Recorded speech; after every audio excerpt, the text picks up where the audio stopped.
Multimedia subscribe करें।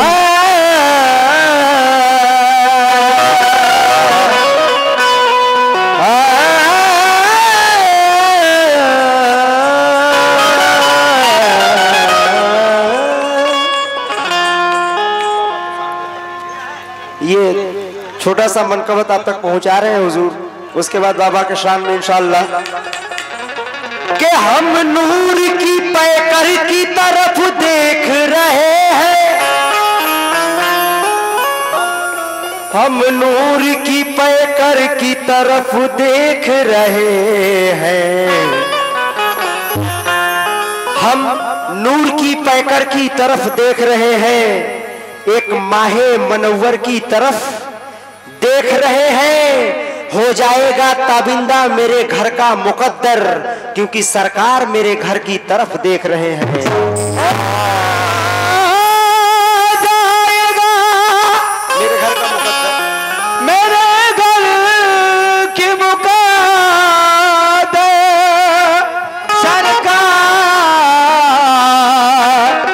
मेरे घर की तरफ देख रहे हैं।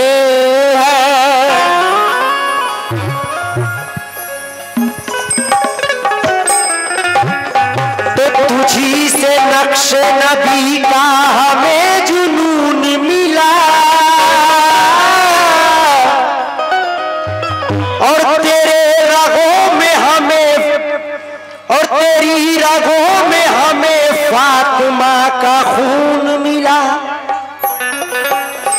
अजब असर है तेरे नाम में खुदा की कसम, इधर या ख्वाजा वली कहा उधर सुकून मिला,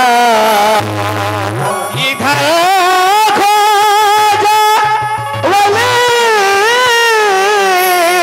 कहा उधर सुकून मिला।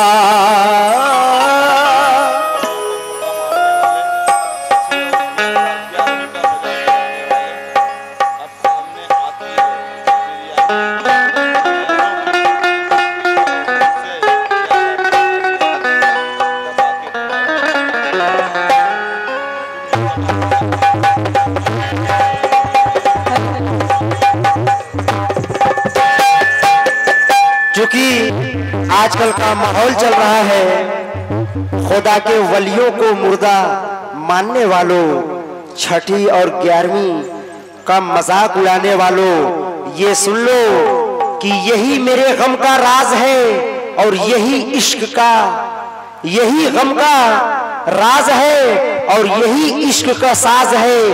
तेरे इश्क में झूमना नाचना मेरी हज है, मेरी नमाज है।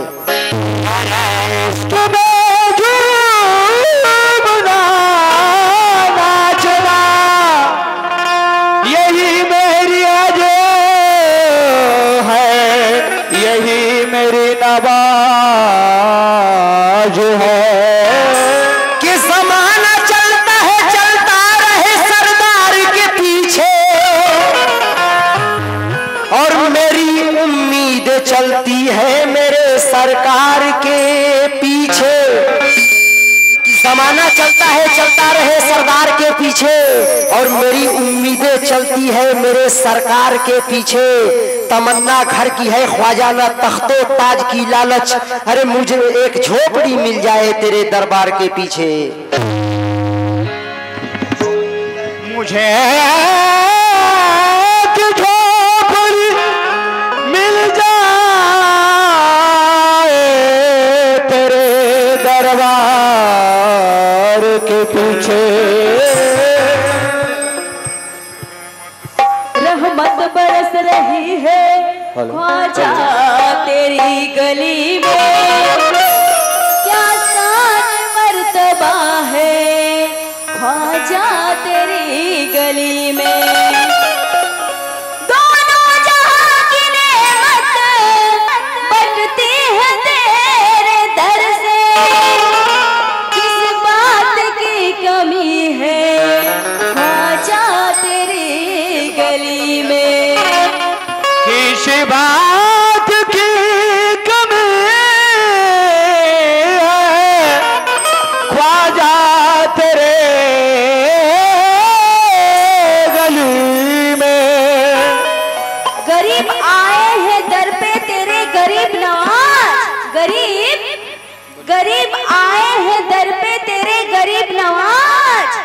करो गरीब नवाजी मेरे गरीब नवाज।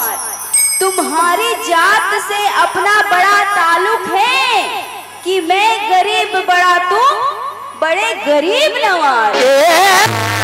मैं बड़े गरीब कि मैं गरीब तू बड़ा गरीब नवाज। हमरे ख्वाजा हिंद के राजा है महाराजा। हमरे ख्वाजा कैदा हम पर एक नजर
नगर भवनाथपुर प्रत्याशी नेता ताहिर अंसारी की तरफ से ये 500 रुपए आए हैं। मैं इनका बहुत बहुत शुक्रगुजार हूँ।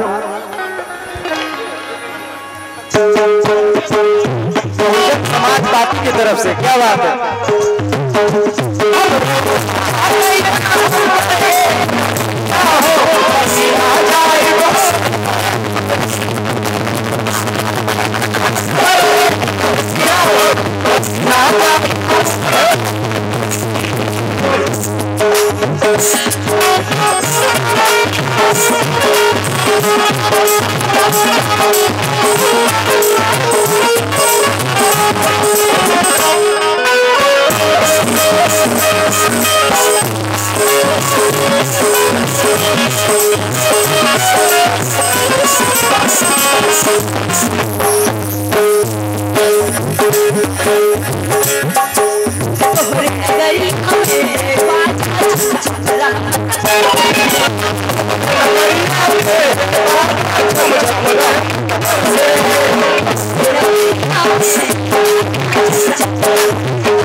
ये मुकेश ठाकुर साहब की तरफ से आए हैं, बहुत सारे इनामात टीम की शुक्रिया अदा करती है।